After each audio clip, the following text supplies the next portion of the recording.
Hey, what's going on, everybody? I got stuff happening all over the place. Welcome back. Welcome back. Welcome back. We are on Hurdlers of Adversity, Inspirers and Maximizers of Pivotal Moments. My name is John Register. So glad to see all of you coming back in on these LinkedIn Lives, YouTube, and I think we're hitting on Facebook now. All these places we're pushing out to just to ensure that you all have an opportunity to meet some amazing individuals to help us get some of our tough times, how we're amputating fear, embracing this new normal mindset. It's all about helping us, kind of get through this together. And the guests that I've had on are just absolutely phenomenal. They're absolutely amazing. I'm your host, John Register, and I work with business professionals to help them hurdle adversity, amputate their fear, embrace a new normal mindset to win the medals that are in their own lives. So I do this through keynote speaking, through some consulting, virtual or in person, and more virtual. Let's be clear on that for sure. And if you are coming in and just getting settled with us right now, want to know where you're coming in from, where you're watching this live from. So all across the United States, we have had somebody, I think that was in from like England last time. So want to definitely have you put your comments in there. We had Ronaldo Skeets Nehemiah on last week. That was hot to see him on board.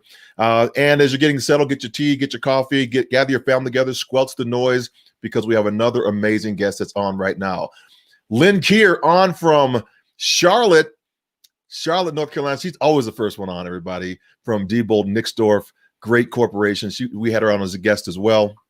And she has just been phenomenal support of the show. So thank you, Lynn, for being on. And as you all get ready for this new presentation with this amazing woman I have on today, just get settled. You're not going to want to miss this one. So I want to thank all the folks that have been supporting, every one of you that's been supporting the posts, by your posts, by forwarding this, by sharing this with your tribes, because it's not really about us really so much, but who you know in your world that needs to hear this message, that you need to share this with. We want you to make sure that you forward this out to anybody that you deem necessary to share this message. Oh, my son, Ron Register is on. All right, from Dallas, Texas. Yeehaw. All right, yeehaw, Texas. What's going on, Ron? Good to see you. Shout you out. My son, that's my son, everybody. Boom. He's down there in Dallas. We're going to shout him out. And then we got Eric just came on from Harrisburg, PA. Thanks, Eric, for being on as well. Got to shout you out. And Steve Harris, we went to high school together, Oak Park, Illinois, home of the Huskies. And Steve, professional football player for a few days. No, blast you out, Steve. But then was on American Gladiator, I think it was, and did a phenomenal job on that show. He's just, you got to follow Steve. You got to follow everybody that's on here because they're just rock stars. So if you don't know, you're just kind of coming on, you don't know a little bit about me, my background, kind of just the short of it is at 5:29 in the afternoon on May 29th, 1994, I was one of the fastest 400-meter hurdlers in the country and in the world on my way to the Olympic Games. I was also on my way to officer candidate school. But at 5:30 that afternoon, I would never run another hurdle in my life. And think about that. What happens when our life shifts? What happens when our life changes and turns on a dime and we misstep life with one wrong step? And that's what happened to me. Misstepped the hurdle, went across that hurdle, dislocated my knee, severed the artery behind the kneecap. 7 days later, I'm an amputee. It was really in that dark moment when I was trying to redefine myself. Who am I now? What's my identity? That my wife, Alice, says, hey, you know what, John? We're going to get through this together. It's just our new normal. And with that mindset, I began to retool and repackage my life because the foundation that I was trying to get back to was gone. And I had to get back to another foundation, was actually my mindset to help me elevate. And with that mindset, 27 months later, I fluked up, messed up, and made the Paralympic swim team. I didn't even know what the Paralympic Games were. I saw athletes running and jumping on artificial limbs. And just 4 short years later, won the Paralympic silver medal in the long jump in Sydney, Australia, capturing the American record in the process. And I say all that to say that we think that that might be it. We think that that might be the crux of it all. But really, it's about leaving legacy. It's about going back and helping somebody else through their tough times. And I think that's the special moment that each one of you who are on right now has at your disposal. That's the mindset shift that we need to all have. And our guest that we have today is nothing less of amazing in doing just that. She is continues to inspire me, because inspiration really is a catalyst to motivation. Motivation in turn causes actions. Actions lead us to transformational results, and those results, they re-inspire us or allow other people who are watching the process to catch the vision. So as you're on there, Lakewood, Colorado is on. Deb Brown from SUNY Colorado Springs, out there in SUNY. Thank you very much. Yep. So let's shout Deb out there. Deb Brown from Colorado Springs. Then we have also there from Lakewood, Colorado. I think I'm trying to look on my iPad over here, because I thought we're live on this as well. I see it's live, and I'm trying to look for the comments that are coming in. Ron Sasaki is on, and some others that are watching this. Shay Brown. So thank you for being on there as well.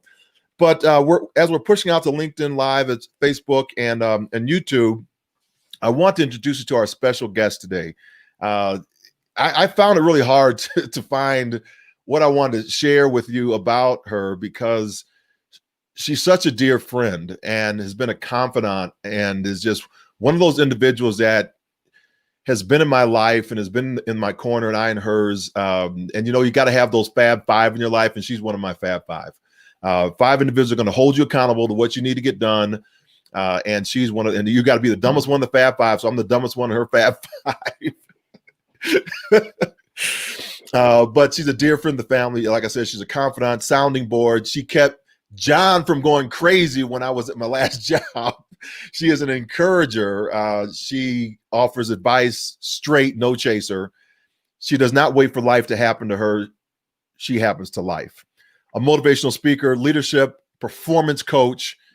And she's just a 3-time medalist at the Paralympic Games, 1 gold, 2 bronze. She runs her own foundation and was the first woman to be sponsored by the Michael Jordan's Jumpman brand. So I ask you, are you ready? Are you ready to run your life? Please welcome my dear friend, April Holmes. April, thank you so much for being on. Thank you, John. I definitely appreciate I need to take you with me when I go places, when we get out of this COVID idea, when I got to hit the stage somewhere, like you could be the hype man or something or nothing. I'm your hype man. I'm the hype man. You just got to have music. Everybody's hype man. Like, you're like the hype man. It's crazy because like when musicians take the stage, and before they get on the stage, it's always about music. But somebody gets always drops the songs that kind of gets the crowd hyped. And so the more and more you drop the knowledge, and the more and more you drop the nuggets of information, and the more and more you had that enthusiasm, I'm like, man, I felt like I was dancing to some music and ready to come out on stage. So I definitely appreciate the intro. Definitely appreciate it. Well, we need some music. That's what we got to do. Listen, every superhero needs a theme song, John. Absolutely. Well, I'm so excited to have you on. I want to jump right into this because we have so many guests on right now, kind of over here, like on the Facebook Live is going out and all this. I really want people to understand and get to know April Holmes, because you have just been one of these individuals in my life that we might not talk every week, but when we do, it's like bombs dropping and hitting. And I really appreciate what you bring as your gift of yourself to every conversation, not just with me, but to everybody I see you engage with. So I was just talking to one of our friends, mutual friends, Beth Bourgeois today. She's shouting you out, and so it's all these individuals. I just love it. So for those that don't know, April's an below the knee amputee, and you know how life can change with one wrong step. For an instance. And many people who are watching this right now, they saw their life change in an instant with COVID-19. 2 questions, kind of, how did you manage to shift in this world, as our world, and then B is kind of, what advice do you give to others in that shift? So, John, I mean, I don't know how much your listeners kind of people know about me, but I lost my leg in January 2001 in a train accident. And when I woke up from that train accident, it was such a moment where I was so stuck in, what is my value? Like, what value do I now bring to the world, having just found out I was an amputee? And I literally laid underneath these train tracks for 17 minutes in Philadelphia. And my boyfriend and I were getting ready to get on a train. The driver decided he was ready to go, ended up slipping and falling and fell actually underneath the train, with the train actually resting on my leg. And as they were loading, after they freed me from this train, I kept thinking to myself, like, how did I end up there? You know, when you get in certain situations in your life, you're like, how did I end up there? Like this, such a strange place to be, such a place you never imagined. All of a sudden, I'm underneath of a platform with a train actually resting on my leg. And I remember laying there, just trying to keep my heart beating, but also trying to keep my mind occupied. Because as a kid, I frequently heard my mom say, you know, if you keep kids busy, they'll stay out of trouble. I'm here to progress that statement, to say, if you keep people busy, it was about kids when we were younger, but if you keep people busy, they'll stay out of trouble. So I'm here in trouble. I mean, I'm literally in trouble. Like, okay, how do I keep my mind occupied? And there was some snow in very close proximity. So I'm like picking up the snow, making snowballs, throwing the snow. Like I used to have fun as a kid, having snowball fights. So I'm picking up the snow and throwing snowballs. And as I'm doing this, I'm like, wait a minute, you also got to keep your heart beating, because, no telling how long this is going to take for them to actually free you from the train. But if you want to live, you also have to keep your heart beating. And so I remember laying there and I just I love music. And we back to this hype music stuff again, but I feel like I had all kinds of hype music. And most of it was church music. I specifically remember the Amazing Grace part of it, but most of it was church music. As I laid there, I'm like, God, this can't be the end. Like this can't be it. This cannot be the end of my story. And to be loaded into an ambulance and to hear 5 words that I tell people often, I've stood on many stages as you have, and I say to people all the time, these 5 words changed the course of my life. And those 5 words were, did you get her leg? And I'm like, did you get? So mind you, I'm being loaded into an ambulance. I'm already probably in a daze somewhere. I got good medicine running throughout my system. And all of a sudden I hear these 5 words and I'm like, that man did not just ask that other if he got my leg. Like my leg has been there all of my life. I cannot imagine that. Like, April, calm down. They got you. They got you. And if they don't got you, God got you. That's all you have to think about. But waking up, several hours later after that surgery and being told, I kept asking my cousin, I said, what happened to my leg? I literally asked her that question 3 times, and every single time, all 3 times, she said to me, you'll be okay. And I'm like, what? Listen, I need the answer is what I need. I don't need a sermon. I don't need you to tell me I'm going to be okay. I need an answer to where am I? What am I now dealing with? And she kept saying, you'll be okay. And I lift up and I look down at my leg and I'm like, wow, I don't have a leg anymore. Like, I'm 27 years old. I'm in the prime of my life as I believed it I was. And here I am laying in a hospital bed with no leg. And so it took me to realize it after, I literally turned back around to her and I said to her, you mean to tell me I'll never be able to run or play basketball again? And she said, you'll be okay. No. These were things that brought me joy. I would not, listen, this track and basketball has brought me joy all of my life. So to now know that, imagine being in a situation, you can't do 2 things that you absolutely love to do anymore. I mean, we're talking, in COVID times, and so many of us now have been placed in that situation where we love to do certain things, and now we can no longer do them the way we used to do them, or some things we can't even do them anymore. So it's like through that pain that we find purpose in life. It's like, you found that pain through going through, over a hurdle. And I wrote down something that you said to me, that you said to your audience, and that was that you never ran another hurdle again in life. And physically, you probably never have, but you have overcome so many hurdles. You have hopped over so many hurdles. You have faced so many hurdles. But it's like, okay, that's just another hurdle. So I tell people all the time, every single last person has been trapped underneath a train in their life. Every single last person. It was not a physical train, the one that goes down the tracks, the one that says choo choo. It wasn't one of those.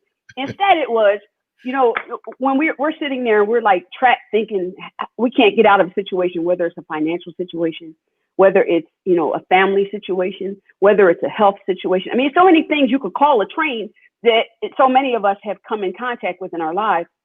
But again, that pain is when in the moments that we actually find our purpose. So you and I have been truly blessed in that, we have found purpose in life. We have, and even after athletics were over for us, it's okay. Well, what's my next assignment? What's my next purpose? What am I living for now? What can I do? How can I change the world? And the more and more we think about those things, like not the fact that that you can't go over another physical hurdle, not the fact that I'm stuck underneath the train, but it is, what is my purpose now? Because finding your purpose now will help you answer questions and help you deal better with the idea of, what value do I have now? Because again, everyone has had to pivot as a result of COVID. I mean, everyone. Some have had to pivot because of good reasons, some pivot because of bad reasons. But nevertheless, it's a pivot. And now the thing is, how can I find value and where is my purpose?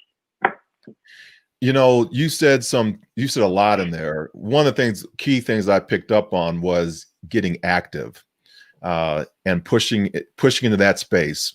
And I often will talk about, I'll use the acronym of resilience, because in resilience, the word has 10 letters, and I equate those to 10 hurdles in a hurdle race.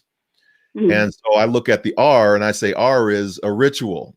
What ritual are we putting in place that will develop a rhythm, and the rhythm then elevating us to our rise? So we got to be active. It's hard to be stagnant. When you're stagnant, you're just dying. You're not even moving forward. The world's passing you by. The world's spinning. You're trying to stay stagnant. You can't even stay stagnant, because when the world passes you by, you're going backwards. Mm-hmm. You're going to reverse. Yeah. So we have to, push in those moments of that. And sometimes, it's really hard for people to unpack this journey that they're on. They see the end result of one's life. Maybe they look at an individual they think has been truly successful, really at the pinnacle of their career. And then the gap becomes too great for them to say, I could never be like an April Holmes. I could never be like, whoever, fill in the blank. How do you kind of make that, because you are accomplished, let's get that out of the way. And how do you get the people to see the April Holmes up here, like gold medalist, MJ sponsoring you and all these other things, to kind of come down April Holmes, just, I'm every day, I got struggles too, just like you. John, I often think to myself that I've been to the mountaintop. I've been to the mountaintop. When you can stand on that podium and get a medal placed around your neck, and the national anthem could be played because of what you have done in your life, for what you have done in that moment in which you were supposed to be doing. And when you stand there and it's the gold medal going around and it's the national anthem being played, and at that moment I was in Beijing, China, with an entire stadium, 100 and some odd thousand people, literally speaking Mandarin, but you couldn't tell me they were not speaking English. You could not tell me that they were not saying, go April, go, or congratulations, April, or whatever they might have been saying. I turned that into, these people were cheering for me. Irregardless of the fact that 2 lanes over from me, there was a girl from China running, but I still convinced myself that they were. But we go back to rituals, right? People often want to know what it takes for athletes. What did it take for you to will your mind, to will your body to get to be, considered one of the greatest or the greatest? What did that take? Like, what was your mind like? And a lot of people don't understand that so much of what we do is ritualistic. Like, it literally is. Like, we go to practice every single day. Do we work on something different when we get there? Yes, absolutely. But that's not happenstance. That's because we train for that. Like, we trained our mind, we trained our body, and we put ourselves in those situations so that when game time comes, when race time comes, when the gun goes off and says, runners mark, set, go, gun goes off. So we talking about the gun at the track that goes off that, says go. Make sure you're clear about what we're talking about. But whatever gun you hear, just go. So just go. You need to run. Just go. But nevertheless, run as fast as you can. You can't catch me. I'm the gingerbread man. That's right. But nevertheless, I mean, for me, ritual starts at home. Still to this very day, I think about how my mom always made me make my bed before I got out of it. After I got out of it. It wasn't go about your day, come back, make it at night. Oh, no, absolutely not. Instead, it was the second you get out your bed, turn back around and make your bed. that teaches you discipline. So yes, it's a ritual, but it also teaches you discipline, because the discipline part of it also is what you need in order to achieve whatever it is that you're going to achieve in life. You know, I have conversations all the time with my coaching clients, and I say to them, why is this important? You know, why is whatever you're trying to achieve important? Because it's the why that is going to keep you going back every single day. Because trust me, there was plenty of days as an athlete I did not want to get out of bed. Whether it was my muscles were so sore, my brain was so sore, it was raining. I mean, it was Monday, it was Tuesday, it was Wednesday, it was Thursday, it was Friday, it was Saturday, Sunday. I mean, whatever excuse you kind of come up with, because you just be honest, we come up with any kind of excuse, but it's the why. Like, why are you doing this? And I tell you the thing that used to always pull me out of bed. It was telling myself that when that race was over, when that 100 meters is over at that Paralympic Games, and that 100 meters is over, and that 200 meters is over, they are going to play a national anthem.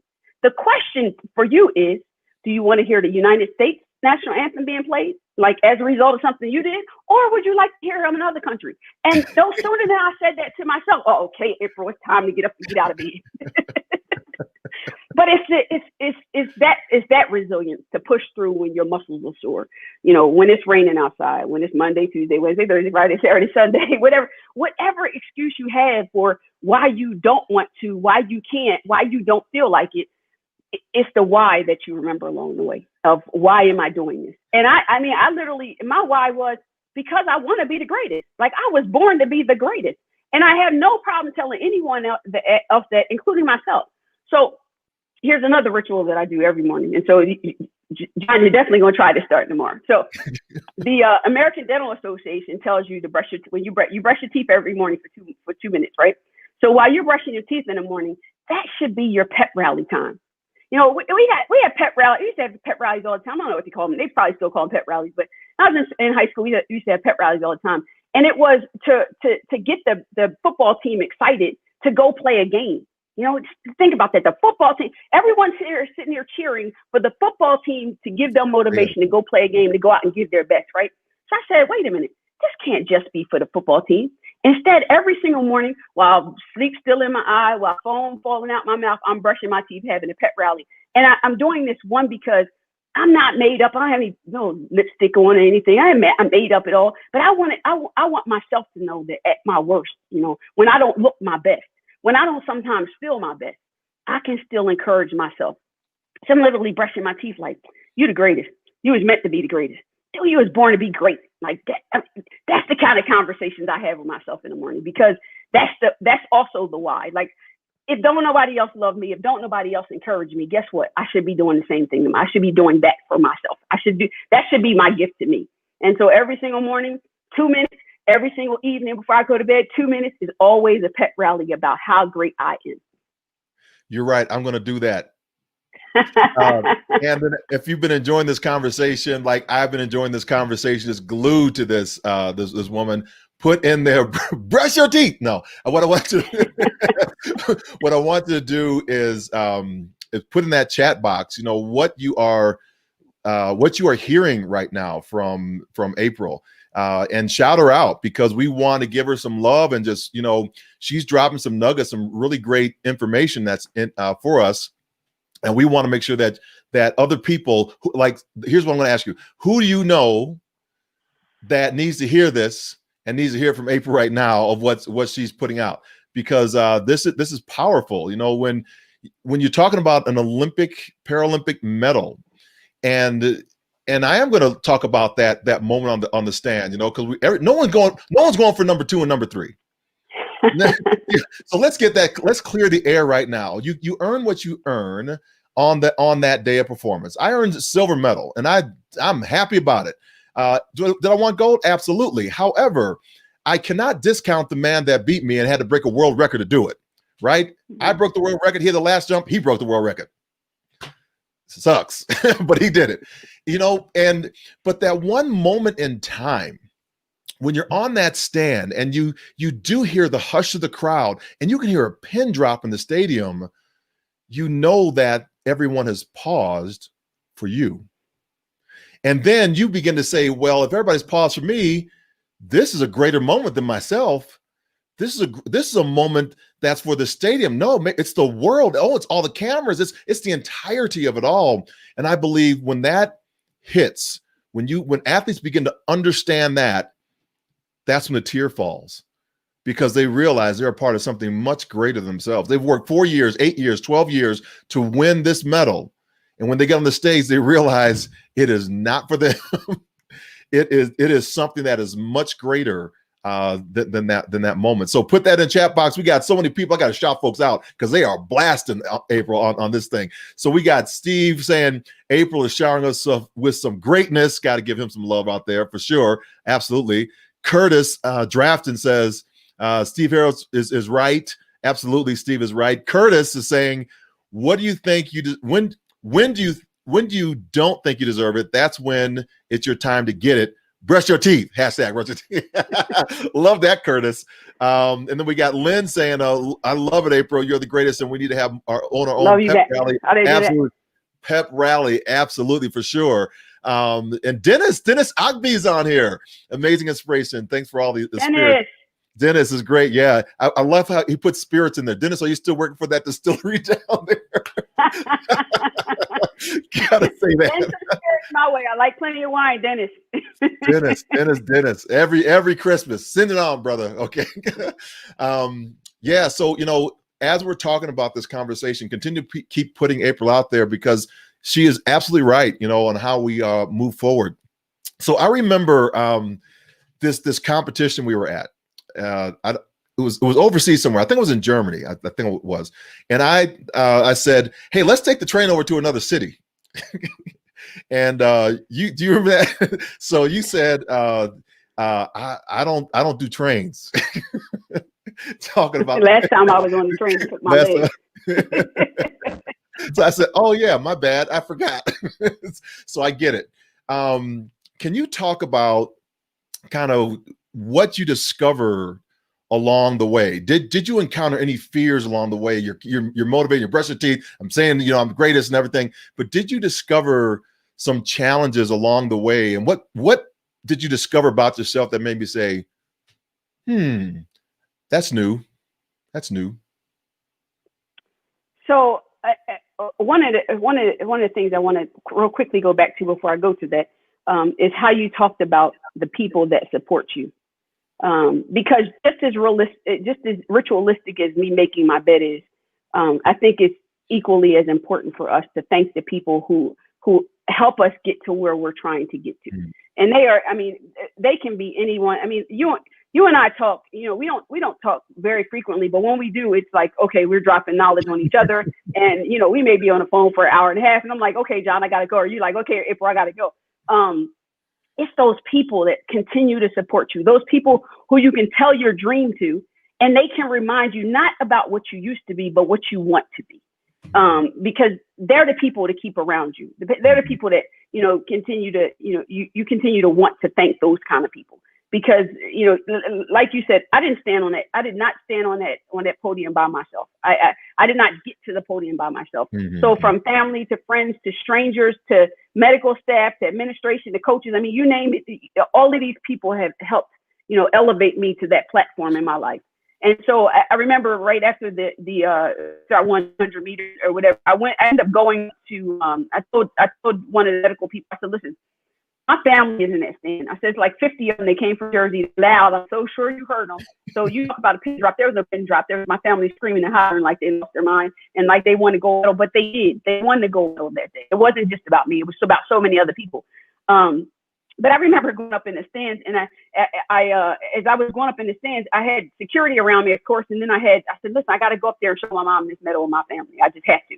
And so we get up there, and here's my mom and my family. But then here's like 100,000 other Chinese people stand around too, all just trying to touch this medal. And I'm like, listen, I don't care. This is for all of us. And so my family's touching the medal, they touching the medal. It got to be a place where like security was like, wait a minute, hold on. We got to get you out of here. This is crazy. But it was all about, when you win it, what do you do? What do you do? Like the type of people that, win something and they act like they don't know people anymore. They act like they can't share it anymore. Those are the type of people that don't win anything else in life. I'm convinced that God keeps blessing me because I keep being a blessing to other people. I'm just convinced about that, and I'm going to keep doing that because I see there you go. John, It's not in the box. They made me a carry around case, and literally every time I go speak somewhere, I pass it around the room. I don't care. I mean, I've been in the arenas passing it around. They're like, April, you cannot pass your medal around this arena. I said, listen, I don't care about you. What I can care about is God. I said, because I told him if he gave me this medal, when I go somewhere, I was going to pass it around. I was going to let people see. Now, mind you, I've lost the medal a few times. Standing on stage, I got to threaten people before I send it out. You know, John, look here. I'm still fast. If y'all happen to see me jump off this stage and go running, it's because I kind of slipped my medal in their pocket and tried to take it home like it was theirs. But that's, I mean, it was meant shared, you know, like it's the success in your life that's meant to be shared, and it's the people who help you get there that's meant to be appreciated. And so that's really one of the things I relied on. But when you talk about fear, I'm almost afraid of so many things, but more important, I'm afraid that I'm not going to win. Like I'm literally afraid that I'm not going to win. Not that I'm not going to try, that I'm not going to win. And because I literally sit here, like, I remember going from the train tracks to the hospital bed to the podium. Like I remember that journey. And so to think that, like, you know, when I was from the journey from the train tracks to the hospital bed was more about how valuable am I anymore? You know, do I have any worth? You know, when things start to pile on us, you know, we start to feel like, okay, we can't go over this hurdle. When we start to feel like the train's too heavy or the weight's too heavy, it becomes a thing of, you know, what are you thinking about? Like, what is going through your mind? Are you telling yourself already that you can't do it before you even leave the ground to go over the hurdle? Wow. Like, are you telling yourself you can't do something before you even get up off the train track? Are you telling yourself that you can't do something before you even get to a place of getting a prosthetic leg? Like, what are you telling yourself along this journey? So my fear is, what am I putting in my mind? And that's, you know, again, why I'm literally having this pep rally with myself every day. But also, it's like, okay, I don't know about you, but I don't want to. I want to be the victor in every story, not the victim. You know, I do not want to be the victim in every story. There are some people, I'm so sure you know, John. There are some people that just want to be they are a victim in every single story that they tell, and I'm questioning that. Like, aren't you tired of being the victim? I mean, I want to win. I want to tell that story. The story about how I won. Did I fall along the way? Sure. Did I falter along the way? Sure. Was I delayed? Sure. Was I deterred? Sure. Was I, you know, did I every day that I had together? No. Was I always encouraged? No. But done it by the time this story is the end is written. By the time the end is written, you will know that April wanted to win, and that should be John wanted to win, and that should be Dennis wanted to win, and that should be whoever. Like everybody wanted to. I wanted to win. Does that mean you're always going to win? No. But believe in yourself and understand that there's a winner in you.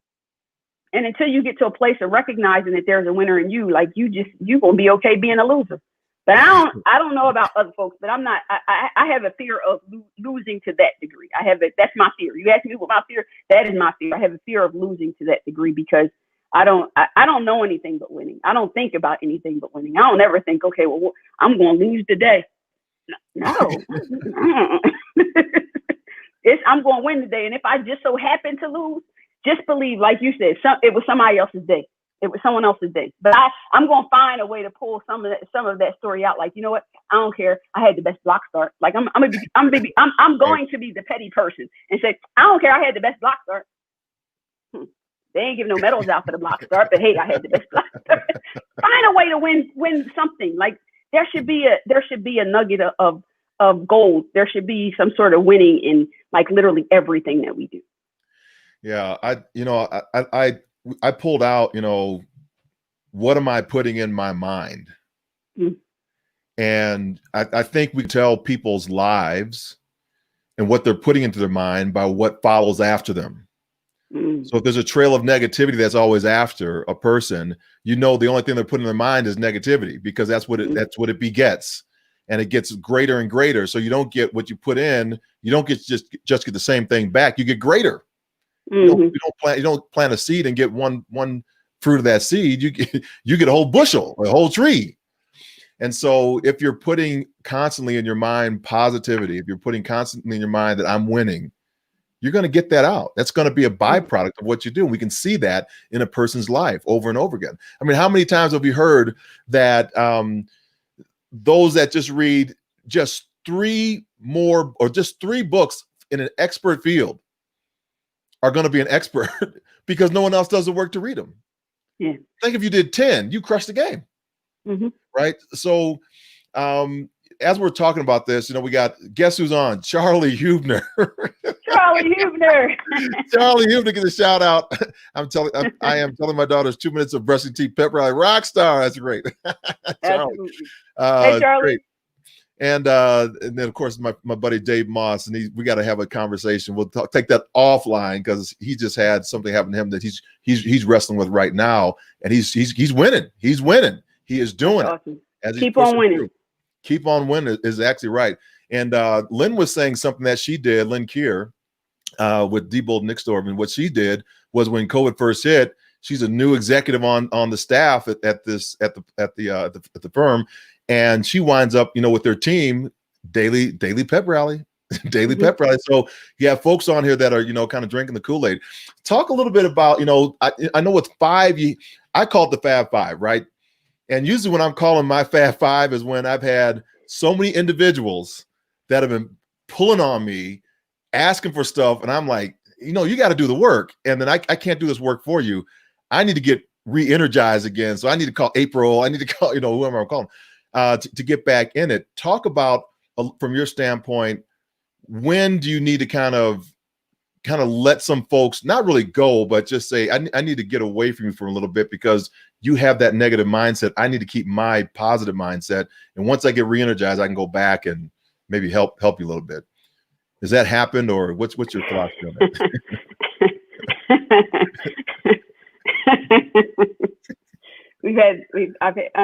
We have all had many of those situations happen out there in life, whereby we'll be around a circle of people who give us energy, and then we'll be around a circle of people who take away our energy. And so, if you think about it, how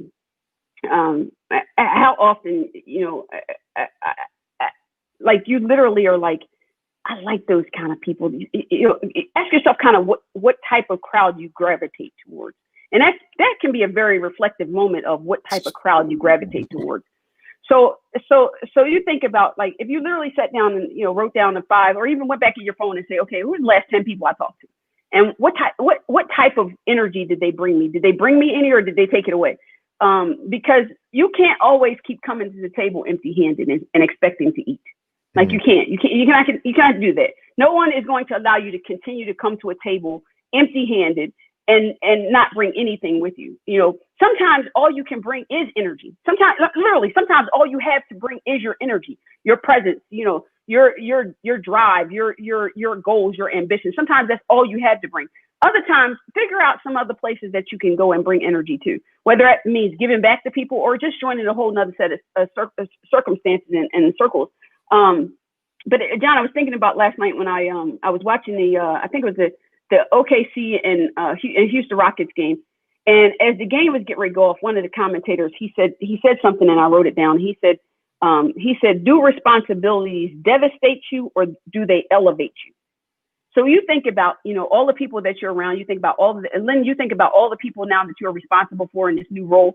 And it's like, are the responsibilities that you now have, do they devastate you, or do they elevate you? Because if they devastate you, again, that's back to a mindset of like, what am I thinking about? Like, where can my past be greater illuminated towards the place that they can elevate me to a place that, I'm standing on top of a mountain, elevate me to a place where I learn how to win, elevate me to a place that I'm actually winning. Because the more and more you're around people who are just doing nothing but kind of chopping at your legs, I think it was Mike Tyson said, everybody got a plan until you get punched in the mouth. So it's like, you got this plan, and then now all of a sudden it comes with responsibility. So now are you devastated, or are you elevated as a result of such?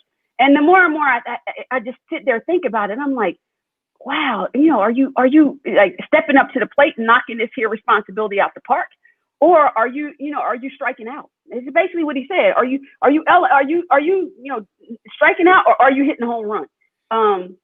Because, a lot of everything to do with, your mental capacity and like, what you keep telling yourself your why is about, and keep reminding yourself what your why is about. It literally will like be the energizer within inside of you, because there will be so many times you say, I don't feel like it. I can't, I don't want to. I don't have enough resources, or whatever we tell ourselves is the why. But it's like, find what it takes to elevate you in your situation. Find what it takes to elevate you. Don't let this devastate you, because John, a hurdle didn't devastate you. A train didn't devastate me. People's financial situation doesn't devastate them. Instead, it's like, okay, wait a minute. I don't have enough money today to pay my bills.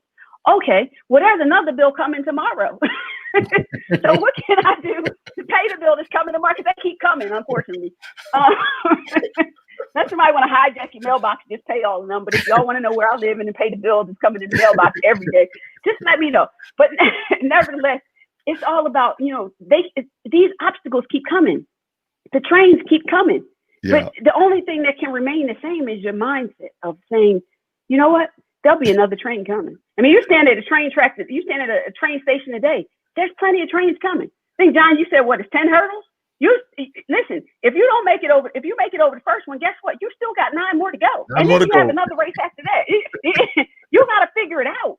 And part of figuring it out is, allowing your pain to turn into your purpose, so that you can get to a place of praise, praising the journey that you're on, praising the situation that you're in. And because those situations are what make us, what we are today. And I wouldn't change. I wouldn't change a whole lot.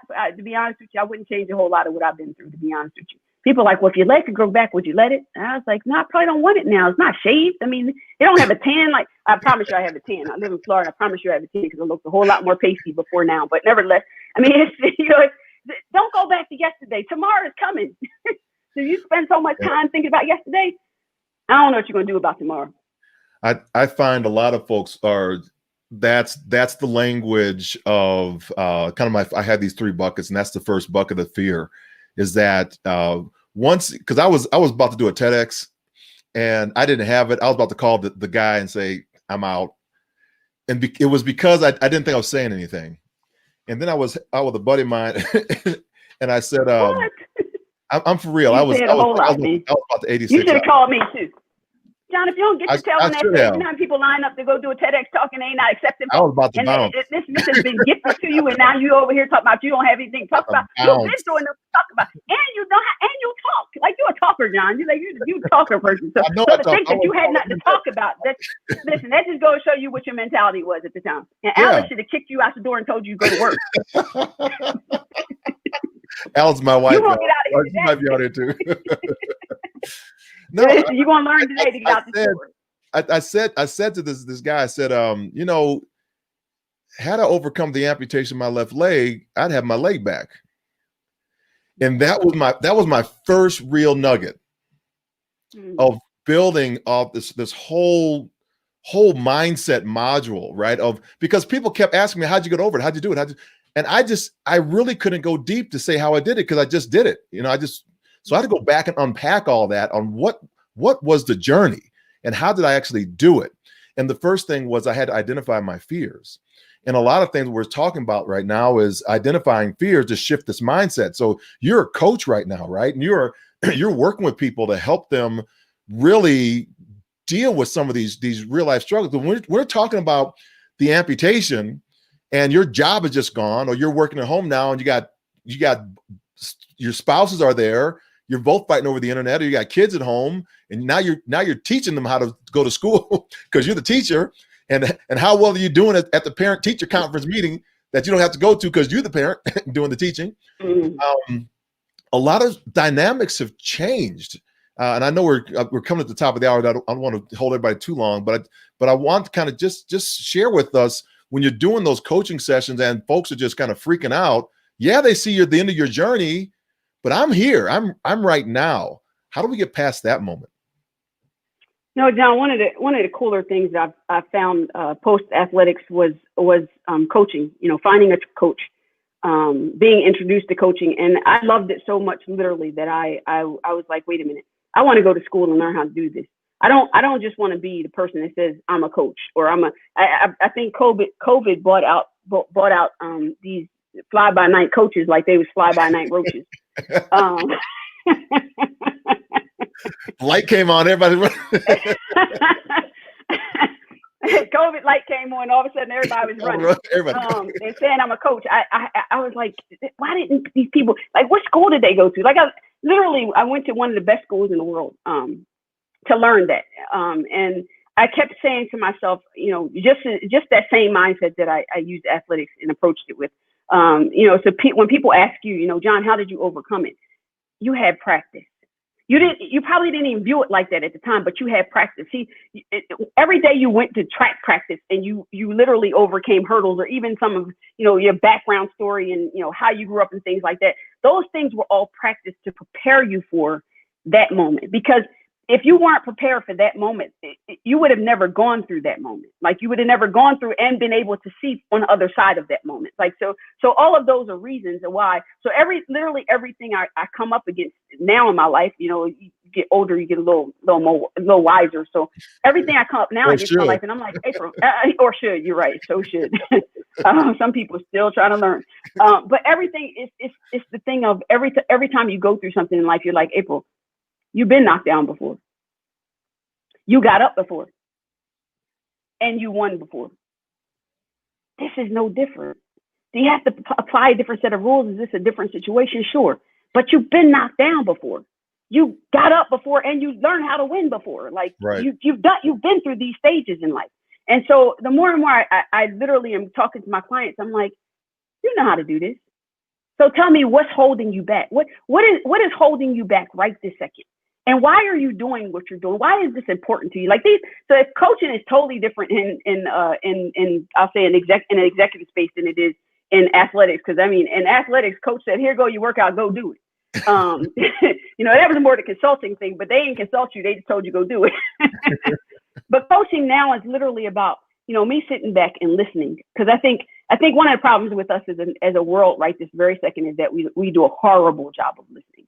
We listen with the intent of responding versus, nope, just purely listen. Just listen to what someone has to say. Because if you listen, you'd be surprised about the things that you would hear. Mm-hmm. And then that helps you uncover, why this person is doing, being, acting, whatever.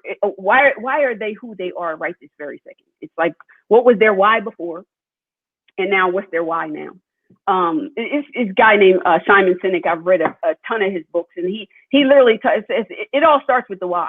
The second you can answer your why, the second you come up with your purpose statement in your life, the second you can say, these are the reasons I actually get up in the morning, and this is what's propelling me. Because we all know in a lot of instances, this is not a job. The job most of the time is like, no, I'm here for the money. I don't really like this job. I've been at those jobs. I'm sure you all have been at those jobs. Yeah, I'm just here for the paycheck. I'm just here for the 15th and the 30th. But the more and more, we 15th and the 30th, 1st and the 15th, whatever. Every Friday, I've been at jobs that got paid every Friday. Couldn't stand some of those jobs. But again, it was about, how do you go through something? And a lot of it is about the practice. So the practice is just the preparation for the podium. The practice is the preparation for the podium at the end of the day. And we all need so many. We need so many more superheroes in the world that are, that are not afraid to let people know that they're going through the practice. That are not afraid to let people know that they've gone through some pain. But as they stand on that podium to be a superhero or to be viewed as a superhero, to let other people know that thank you for helping me get to where I am. So, John, thank you, because you were one of the first people I met when I first started Paralympics. You and I met and sat for hours talking at Disney. That was my very first track meet in 2002. That's my very first track meet as a Paralympic athlete. And we sat and talked for like a couple of days. But one day we sat literally, I don't know if you remember this, we sat at the ball at Epcot and sat there and talked for like hours upon hours upon hours, and a friendship that is gone very well until now. And I'll say until now, until you had me come on this year. Show of yours. I don't know how I feel about this. And John's like, April, can you come on? I'm like, oh my God. What are we going to talk about? We talk about everything off camera, so now we got to talk about it on camera. But no, I thank you for sharing your audience with me. I thank you for allowing me to share my life and my journey. And I thank you for being the awesome person that you are.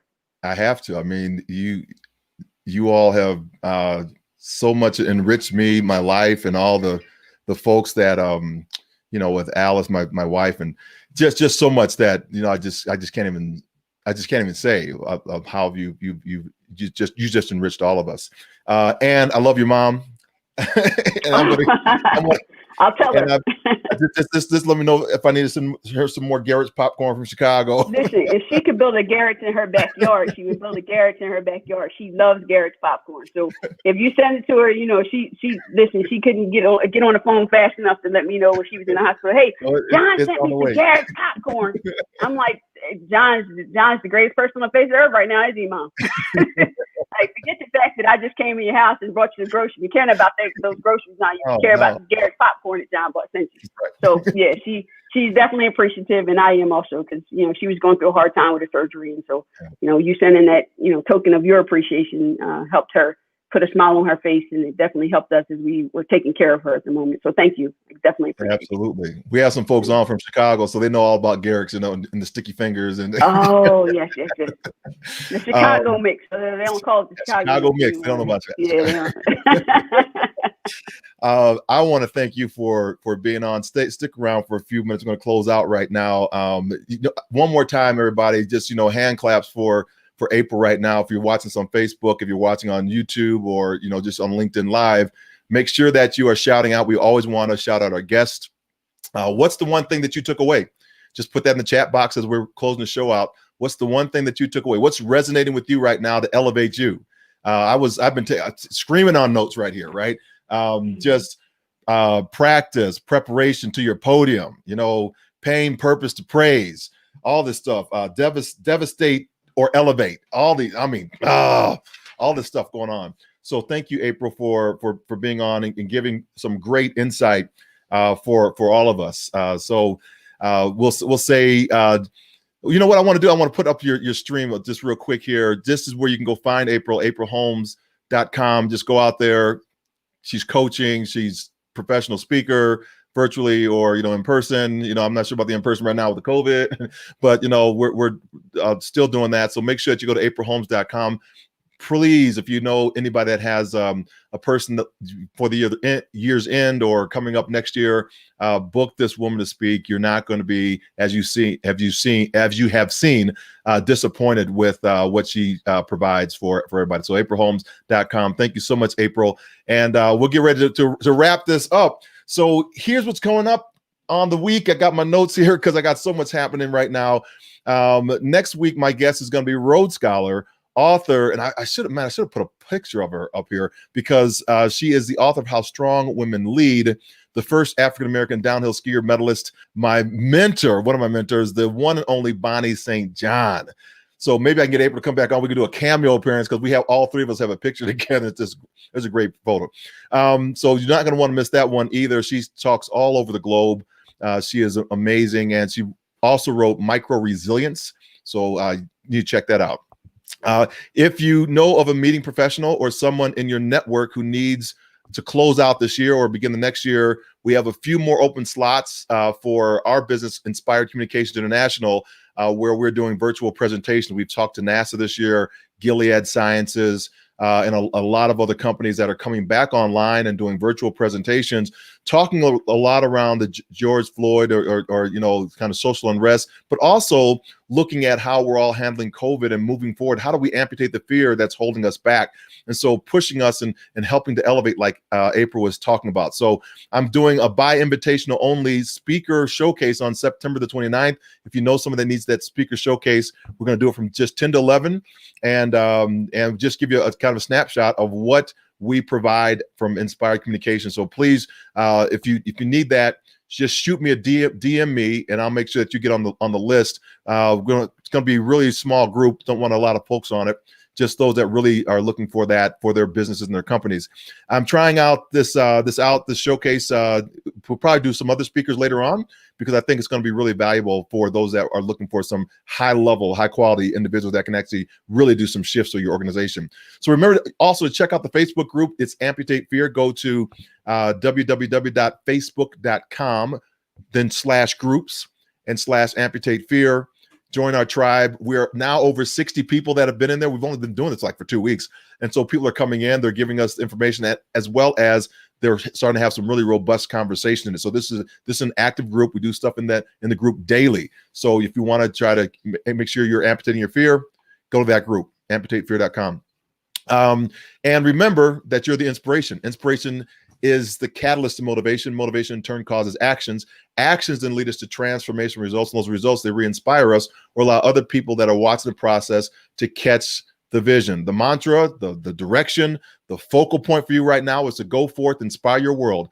Go is your command, forth is your direction, inspires your vocation, because this is only your work, only you can do it, and world, this is your sphere of influence. My name is John Register. See you back here next week at 3:12 for our another amazing guest on Amputate Fear, Hurdling Adversity, Life's New Normal, all that stuff.